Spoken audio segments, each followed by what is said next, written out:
හෝමුස් සමුද්‍ර සංධිය අද ලෝකයේම අවධානය දිනාගෙන තියෙන තැනක් බවට පත් වෙලා තියෙනවා.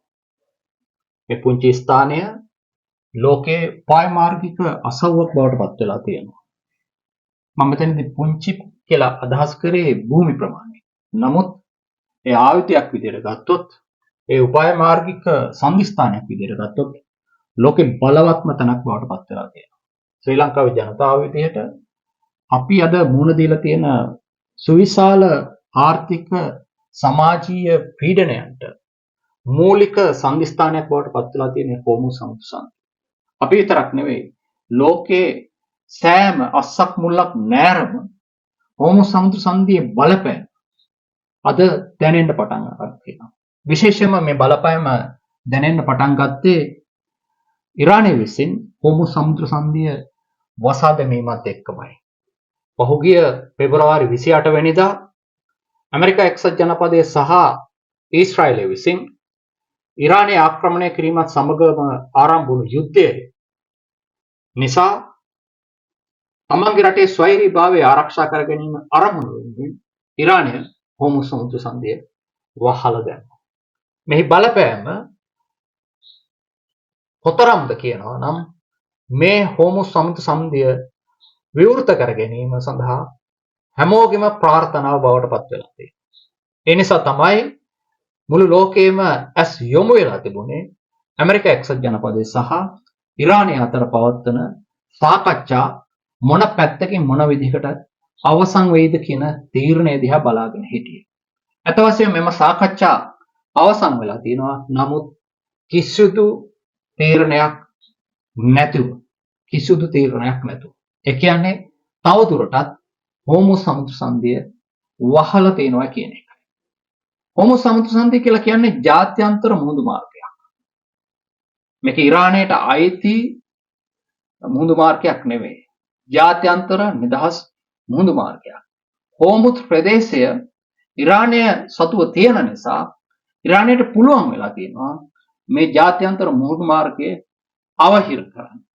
අත් වශයෙන්ම පර්සියානු මුහුදු තීරය සහ එහෙම නැත්නම් අපි කියනවා පර්සියානු බොක්ක කියලා. මේ පර්සියානු බොක්ක සහ ඉන්දියන් සාගරය සම්බන්ධ කරන දොර කියලා අපිට කියන්න පුළුවන් මේ හෝමුස් සමුද්‍ර සංධිය. මෙහි පළල කිලෝමීටර් 33යි. එහෙම නැත්නම් 70ක්ම 21යි. ඊටාම පටු අසව්වක් පටු මුහුදු තීරයක්. ඒ නිසා තමයි මේක ඉරානයට බොහොම පහසුවෙන් අවහිර කරන්න පුළුවන් වෙලා තියෙන්නේ. මේ බලපෑම හෝමුස් සමුද්‍ර සංධියේ බලපෑම කොයිස්තරම්ද කියලා කියනවා නම් ඒක අපි දැන් දන්නවා. අපේ ජීවිතවලින් ඒක අපිට තේරෙනවා. අපේ රටේ තෙල් මිල ඉහළ ගිහලා තියෙනවා. ගොවියට පොහොර අරුබුදයක් ඇවිල්ලා තියෙනවා. රසායනික ද්‍රව්‍ය හිඟතාවයක් ඇවිල්ලා තියෙනවා. ඇලුමිනියම් හිඟතාවයක් ඇවිල්ලා තියෙනවා. මේ හැම දෙයක්ම සිද්ධ වෙලා තියෙන්නේ හෝමුස් සමුද්‍ර සංධිය නිසා.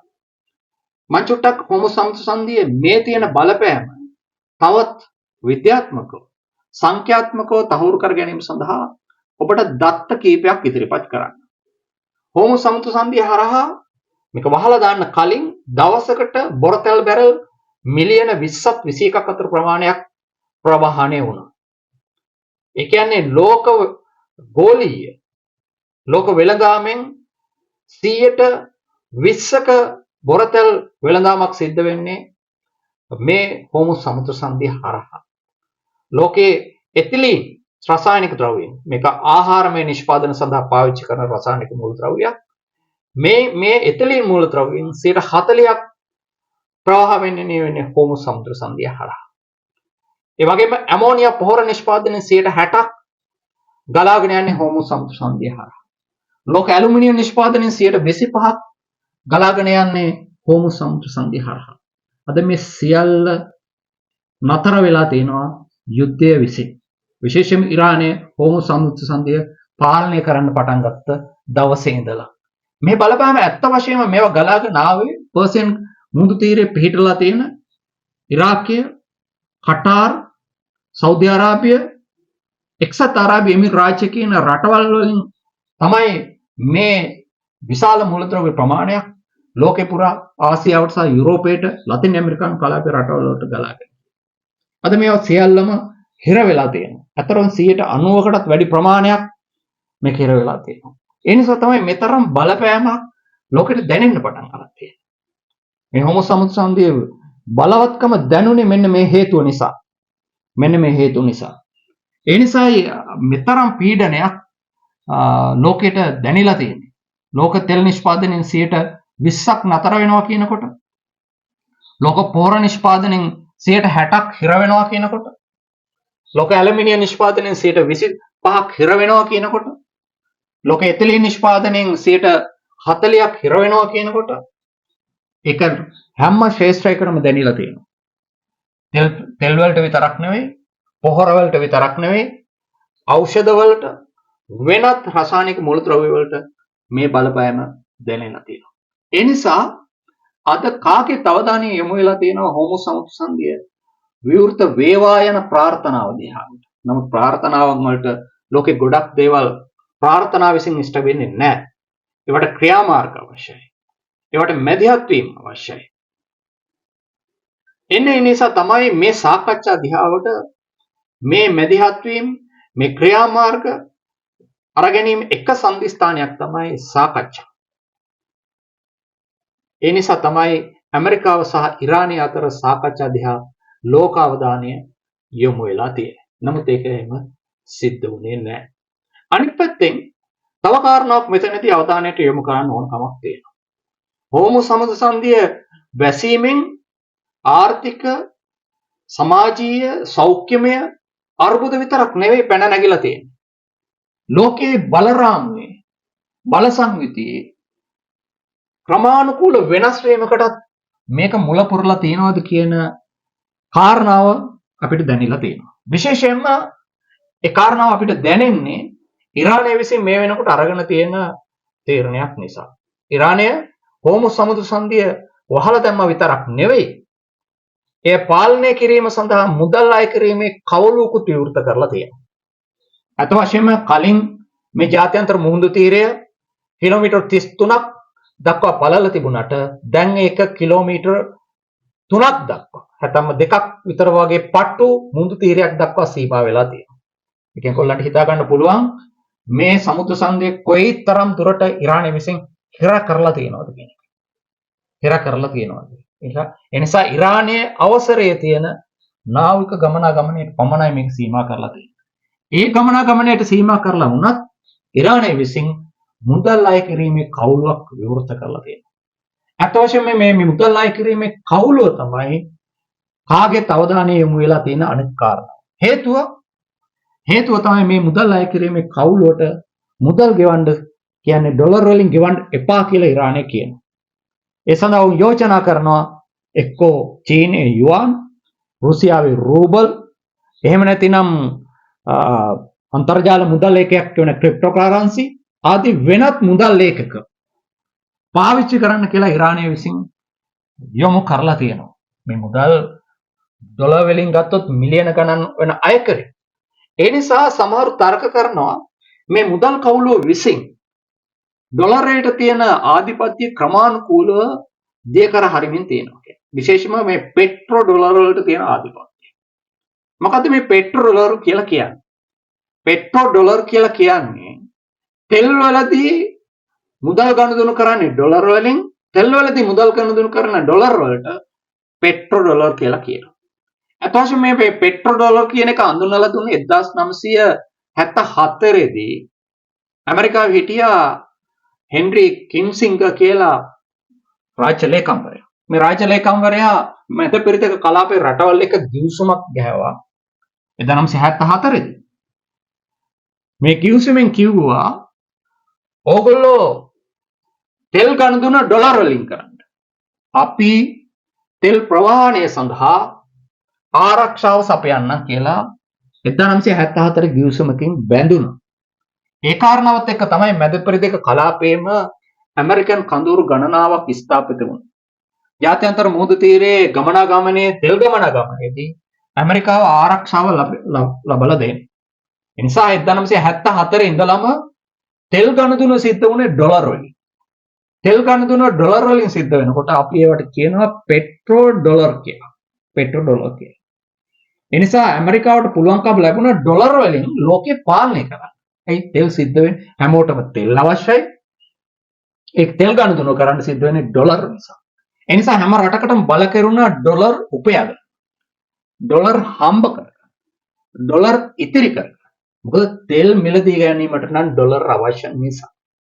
ඒකෙන් ඩොලර් වලට ලොකු ආධිපත්‍යයක් ලොකු බලයක් හම්බ වුණා මේ ගිවිසුමත් එක්කම.